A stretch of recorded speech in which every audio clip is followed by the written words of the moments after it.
रात का वक्त था। गांव शिवपुरा पर गहरा सन्नाटा तारी था। खेतों के बीचों बीच से आती ठंडी हवा दरख्तों को होले होले झंझोड़ रही थी। यहाँ के लोग अमूमन जल्द सो जाते थे, मगर उस रात कुछ अजीब सा होने वाला था। पिछले चंद हफ्तों से गांव की औरतें आपस में सरगोशियां कर रही थी कि गांव में अजीब व गरीब वाक़यात होने लगे हैं। कहा जाता था कि किसी ने टोटका कर दिया है। चौपाल पर गांव वाले जमा थे। लालटेन की मध्यम रोशनी में सबकी आंखों में खौफ साफ झलक रहा था। कोई कह रहा था कि ये आम बीमारी नहीं, किसी का किया धरा है। किसी ने यकीन से बताया कि उसने पीपल के पेड़ तले काली पोश औरत को कुछ बखेरते देखा है। बात बढ़ती गई तो किसी ने कहा कि कच्ची सड़क के किनारे मिट्टी में खून से बने दायरे और लीमू रखे हैं। ये सुनकर सबकी रूह कांप उठी। गांव के एक कोने में महेश का घर था। उसकी बीवी सरला कई दिनों से बीमार पड़ी थी। वो घबरा कर कहती कि कोई उसका गला दबा लेता है और वो चीख भी नहीं पाती, जबकि महेश उसे दिलासा देता है कि वो पास ही होता है। मगर सरला बज़िद थी कि ये वहम नहीं। पिछली रात उसने अपने सिरहाने एक साया देखा था जिसके हाथ में खोपड़ी थी। अगली सुबह जब बच्चे तालाब के किनारे खेलने गए तो वहाँ लीमू, कोयले की राख और लाल धागों में बंधी हड्डियाँ पड़ी थी। शोर मचा तो गांव इकट्ठा हो गया। सब ने उसे टोटके की खुली निशानी कहा और फैसला हुआ कि अगर आज रात पूजा ना हुई तो असर और बढ़ जाएगा। शाम ढलते ही लोग खौफ के मारे अपने घरों में बंद हो गए। अचानक तेज़ हवा चलने लगी। नीम और पीपल के दरख्त ज़ोर ज़ोर से हिलने लगे। इसी लम्हे सरला की चीख गूंजी कि कोई उसे घसीट रहा है। महेश ने मजबूती से थाम लिया, मगर उसने देखा कि सरला का जिस्म खुद ब खुद दरवाजे की तरफ खींच रहा है, जैसे कोई अनदेखी कुव्वत उसे बुला रही हो। उसकी फरियाद पर आधी रात को कई गांव वाले दौड़ आए। सरला ज़मीन पर तड़प रही थी, हाथ पांव अकड़ रहे थे और आंखें पलट चुकी थी। किसी ने कहा यह भूत प्रेत का असर है, किसी ने कहा ये इसी टोटके का नतीजा है। पंडित हरि प्रसाद मंत्र पढ़ते हुए आए और हुक्म दिया कि उसे मजबूती से पकड़े रखो, किसी हाल में बाहर न जाने दो। मंत्र जारी थे कि लालटेन की लौ बुरी तरह कांपने लगी। एक करख्त आवाज़ गूंजी कि इसे छोड़ दो, अब ये मेरी है। इसी दौरान चौकीदार ने बताया कि वो कई रातों से पीपल के पेड़ के नीचे एक काली साड़ी वाली औरत को देखता आया है, जो राख और लीमू से दायरा बनाती और उसमें हड्डियां गाड़ देती थी। किसी ने सरगोशी की कि पास के गांव की भूरी चाची टोटके करती है, मगर बगैर सबूत इल्ज़ाम लगाने से सबने रोका। तय हुआ कि खुद जाकर देखा जाए। उसी रात पंडित हरि प्रसाद, महेश, बंसीलाल और इकबाल लालटेनें लेकर पीपल के पेड़ की तरफ बढ़े। हवा में अजीब सी बदबू थी, जैसे किसी जानवर की कुर्बानी दी गई हो। पेड़ के नीचे ज़मीन पर राख, लीमू और खून से बनी शक्लें फैली थी और मिट्टी में दबी एक गुड़िया मिली जिस पर सरला का नाम लिखा था। महेश के मुंह से बेख्तियार निकला कि अब सब साफ है, किसी ने उसकी बीवी पर टोटका किया है। तभी झाड़ियों में सरसराहट हुई और सब ने काली साड़ी पहने एक औरत को झुके झुके कुछ बड़बड़ाते देखा। उसके हाथ में मिट्टी का घड़ा था। वो लम्हों में अंधेरे में गायब हो गई। सुबह होते ही खबर फैल गई कि अगर ये टोटका बढ़ा तो पूरा गांव बर्बाद हो जाएगा और इस औरत को पकड़ना ही होगा। इधर सरला की हालत मज़ीद बिगड़ने लगी। वो बार बार खुद ही घर से बाहर निकलने को मचलती, जैसे कोई अनदेखे बुलाने पर उसे खींच रहा हो। उसी रात कालू ने बताया कि उसने तालाब के किनारे उस औरत को देखा था। उसकी हंसी सुनकर उसकी रूह कांप गई।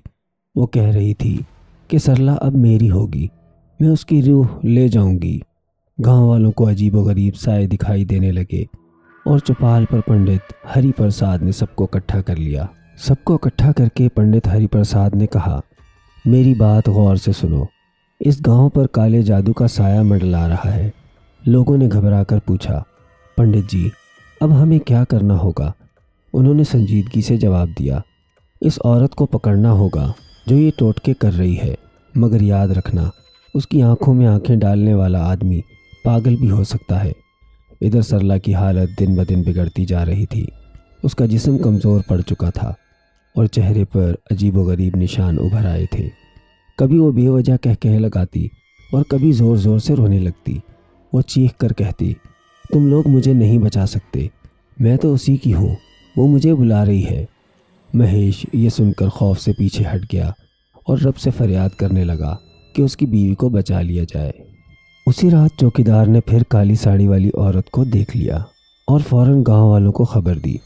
पंडित हरिप्रसाद, महेश, इकबाल और बंसीलाल लालटेने लिए उस सिम दौड़ पड़े। चांदनी रात में तालाब के किनारे वो औरत खड़ी थी, हाथ में मिट्टी का घड़ा, लबों पर अनजान मंत्र।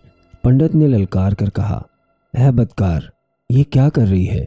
वो आहिस्ता आहिस्ता मुड़ी।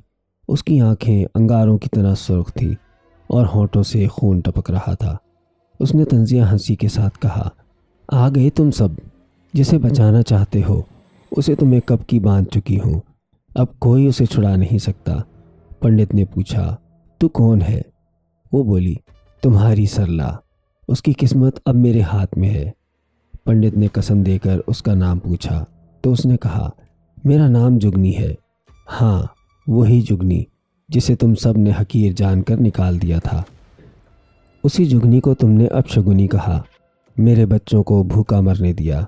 अब मैं एक एक से बदला लूँगी और सरला मेरे टोटके की पहली कुर्बानी है।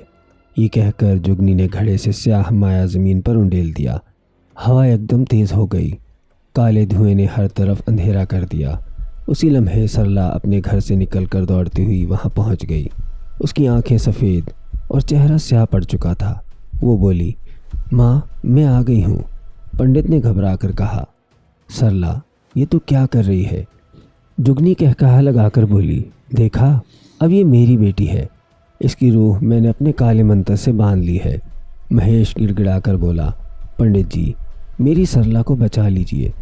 आज फैसला कुन रात है, या तो टोटका टूटेगा या ये औरत इसकी रूह ले जाएगी। सरला पागलों की तरह जुगनी की तरफ बढ़ने लगी। पंडित ने गरज कर कहा, ए दुष्टा, तेरे सब टोटके मेरे मंत्र शक्ति के सामने बेबस हैं। उन्होंने गंगा जल की शीशी उठाकर चारों तरफ छिड़कना शुरू किया। जुगनी चीखी, तू मुझे नहीं रोक पाएगा, और अपना खून ज़मीन पर टपका दिया। उसी पल काले धुएं से 3 साए निकले, आंखें दहकते अंगारों जैसी। लोग चीख उठे, ये तो प्रेत हैं, हमें बचाओ।